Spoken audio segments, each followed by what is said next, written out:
নমস্কার বন্ধুরা, নতুন রেসিপিতে আপনাদের স্বাগত। আজকে আমি আবার একটা অন্যরকম রেসিপি নিয়ে এসেছি। আজকে আমি একদম মাছটা দেখাবো।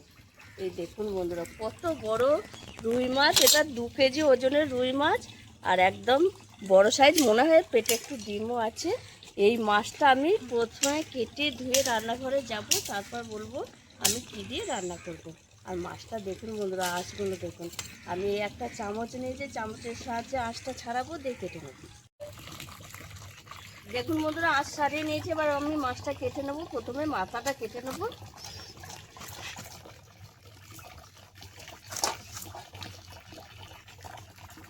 এইবার আমি লেজের কাছটা দিয়ে কেটে নেব। ডিম হয়েছে হালকা।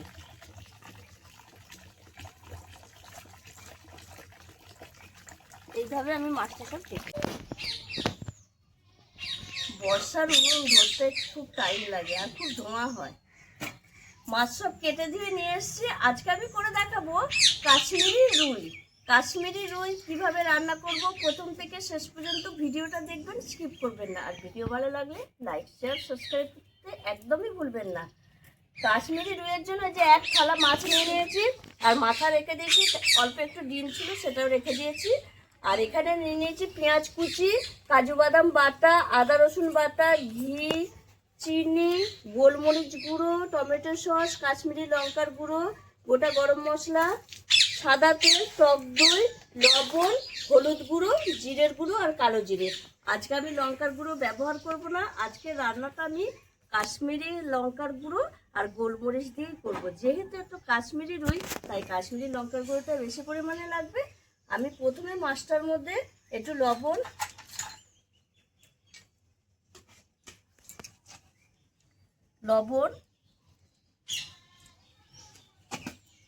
হলুদ গুঁড়ো,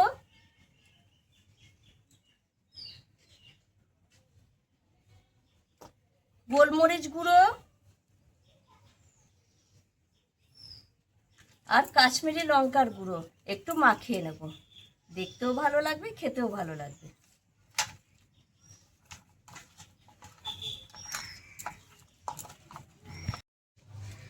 ভালো করে সব কিছু মাখিয়ে নিয়েছি মাছে দিয়ে, 10 মিনিট রেখে দিয়েছিলাম। এবার আমার তেলটাও গরম হয়ে গেছে উনুন ধরে। এবার আমি দিয়ে দেবো মাছ ভাজার জন্য।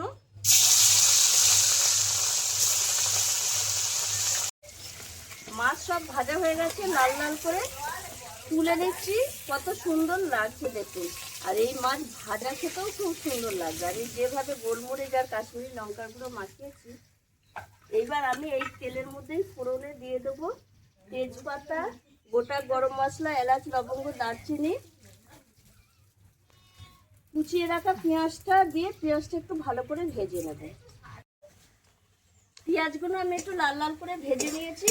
এবার আমি দিয়ে দেব আদা রসুন বাটা, হলুদ গুঁড়ো,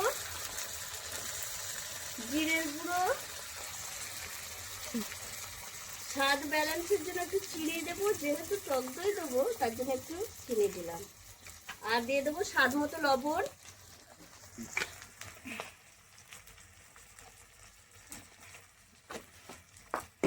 এখানে দিয়ে দেবো কাশ্মীরি লঙ্কার গুঁড়ো। যেহেতু একটু কাশ্মীরি রুই, তাই কাশ্মীরি লঙ্কার গুঁড়োটা একটু বেশি করেই দেবো। টমেটো সস, 2টো টমেটো সস দিয়ে দিচ্ছি। আপনাদের কাছে টমেটো থাকলে দেবেন। গোলমরিচের গুঁড়ো দিয়ে মশলাটা ভালো করে কষিয়ে নেব। মশলা কষানো হয়ে গেছে, ওপর দিয়ে তেল ছেড়ে দিয়েছে, বুঝতেই পারছেন। আর আগে টক দই দিইনি, টক দই দিলে একটু তলায় লেগে ধরে, ওর জন্য টক দইটা পরে দিলাম। ফাটিয়ে নিয়েছি। এখানে 100-150 মতো টক দই আছে। যেহেতু মাছের পরিমাণটা বেশি আছে, তাই টক দইটা একটু বেশি দিয়েছে। আপনাদের মাছের পরিমাণ যেরকম থাকবে সেইভাবে টক দই দেবেন। এখানে দিয়ে দেবো কাজু বাদাম বাটা,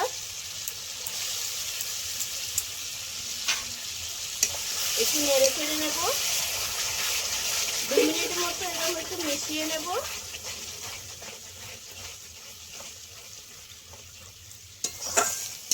দেখুন বন্ধুরা, কত সুন্দর হয়েছে, দেখতেই পাচ্ছেন।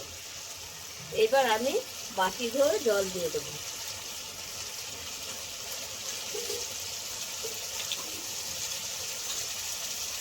আমি একটু এই রেসিপিটা একটু ইউনিক রেসিপি দিয়েছি, অন্যরকম স্বাদে অন্যরকম ভাবে একটু নতুনত্ব রেসিপি। এই রেসিপিটা একবার খেয়ে দেখবেন।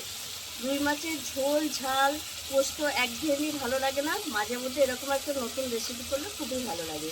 আমি যেভাবে রেসিপিটা একবার অন্তত করে খেয়ে দেখবেন, অসাধারণ লাগবে। এবার আমি জল দিয়ে দেবো, বেশি জল দেবো না, অল্প করেই দেবো।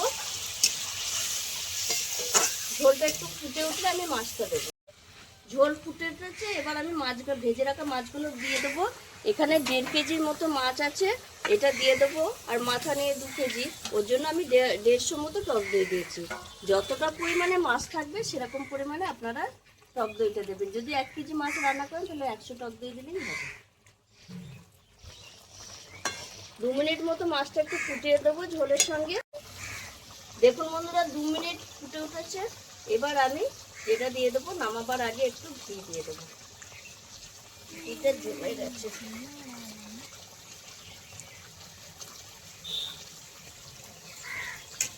আপনারা যারা ঘি পছন্দ করেন না তারা দেবেন না, আর যারা পছন্দ করেন তারা দেবেন।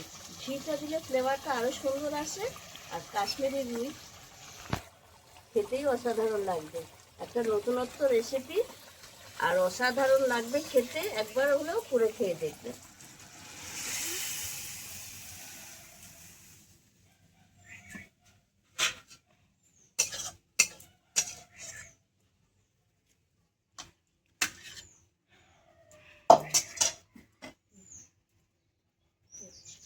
আপনারাও এইভাবে একবার অন্যরকম স্বাদে অন্যরকম ভাবে এরকম কাশ্মীরি রুই একবার করে খেয়ে দেখবেন, অসাধারণ লাগবে। কোনো কিছু লাগবে না, শুধু এই কাশ্মীরি রুই দিয়ে ভাত খাওয়া হয়ে যাবে। আর আমার এই রেসিপিটা যদি আপনাদের ভালো লেগে থাকে তাহলে লাইক করবেন, শেয়ার করবেন, সাবস্ক্রাইব করবেন। আবার দেখাবে একবার ভিডিও।